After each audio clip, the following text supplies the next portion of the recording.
With the 21st century swiftly approaching, the Japanese Ground Self-Defense Force, also known as the JGSDF, started to look for a replacement to the now aging Type 74 main battle tank. The new tank was to fill the Type 74's role as a light and mobile main battle tank. It was also designed to complement the still at the time modern Type 90 main battle tank. The contract was given to the Mitsubishi Heavy Industries Corporation in early 1996, and then after 10 plus years, the Type 10 was born.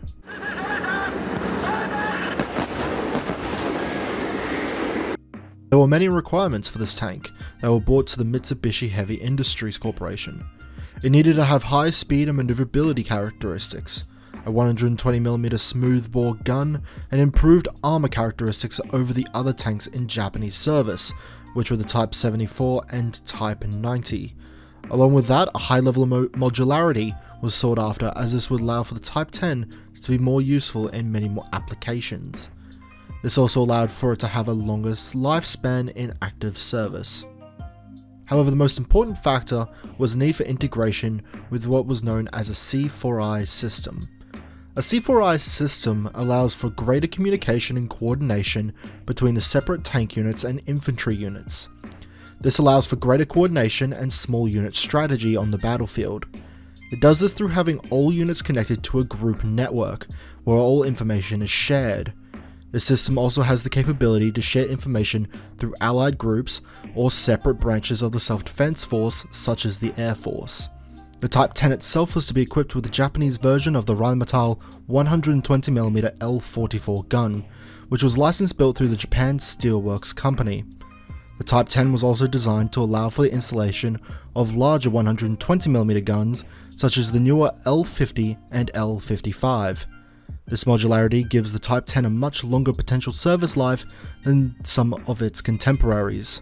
The Type 10 is also equipped with a new and improved round, the Type 10 APFS-DS. This round is supposed to be a lightweight round with a high velocity of roughly 1750 meters per second, meaning that it is able to penetrate more armor than most other contemporary rounds.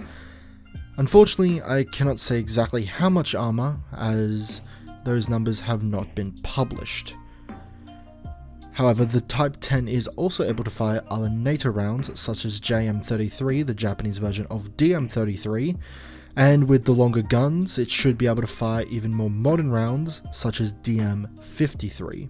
Along with the powerful gun and rounds, the Type 10 is also equipped with an auto-loading system, which allows for a 4-second reload time. This also allows for a smaller crew complement of only 3, the driver, gunner, and commander. Armor-wise, the Type 10 uses an unknown composite mix.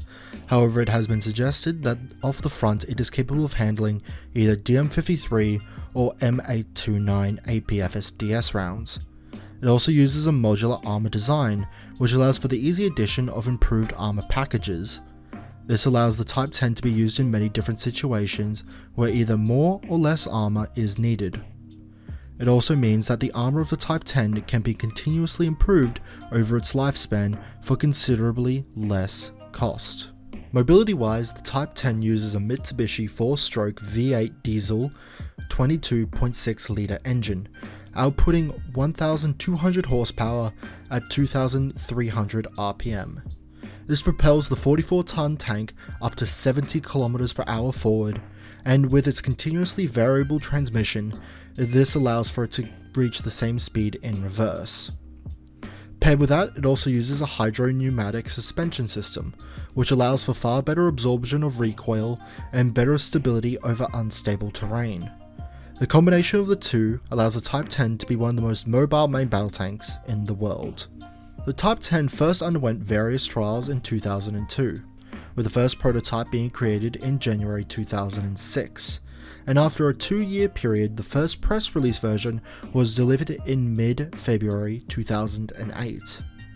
The Type 10 then underwent more trials before the design was formalized in 2010 and then approved by the Japanese government in March 2012.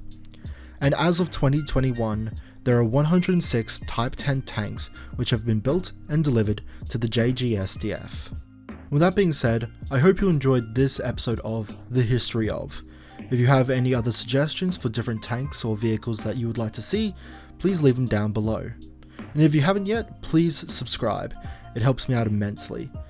I will also be doing a live stream over on my Twitch, which is linked in the description, an hour after this video is released. But with that being said, I would like to thank you all for watching, and I'll see you all next time.